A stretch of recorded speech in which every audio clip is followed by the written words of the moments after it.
Ambesa zaho, ambesa zaho fagnaraka anao, ambesa zaho tompo, faimpody aminao zao niany ty,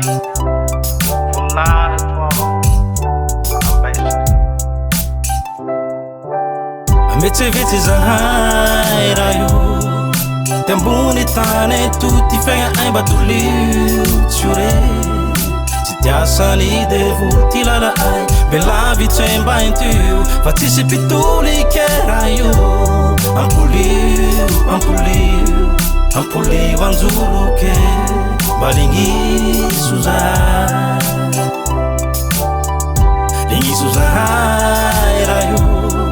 Fagnurike anao Linghiso zahay raha io Fanao tiasanao Linghiso zaho Ambesa zaho Fanguridianao Linghiso zaho Ambesa zaho Fanguridianao Tumbo mahery anao andena na haly Bevitisy famindraponefo saitsy lavorary tompo Mbola mpanotapona zanakao hatramizao Namona andengako faloha de tsoko aminao Helky babona mody rariny aminao Mora zavatra efa vety zay tsesy tsy ho hitanao Za mandiny kasy de hitomany fakaitsy fiainana le maina raha tsy ho enao tompo Nandalo ny alahelo mavesatra ny sedra mavesatra ny fiainako misafotofoto Io tsy vitanoelo amboto kandeha makivaky tegany ampahoejo lamboto tompo Raha tsisy anao mozady raiza risafidy lalakafa mody zady atraiza tompo Lakalaka miakatra midina miakatra zanaka ao atreto mbola mezaka miakatra Linghiso zahay raha io Fagnorike anao Linghiso zahay raha io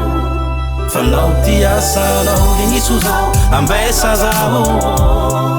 Fanguridianao Linghiso zaho Ambesa zaho Fanguridianao Raha mpaniriko raha ny tena tiako de za Mila fahalala-tsaina azy fatsy mpanafa mbola lavitra lalako mbola mafy ny komba Reo ditraditra fahinandatsandatsamo mafy tamiko reo sedra sy kafoka nazo a Mpiray tanàna sy manodidina nandatsanamo fotoana bobaka very mbola nandatsa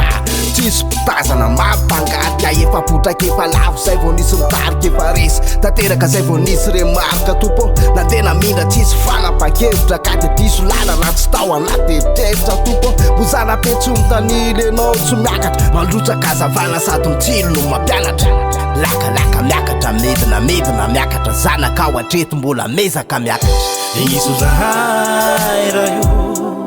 Fagnorike anao Linghiso zahay raha io Fanao tiasanao Linghiso zaho Ambesa zaho Fanguridianao Linghiso zaho Ambesa zaho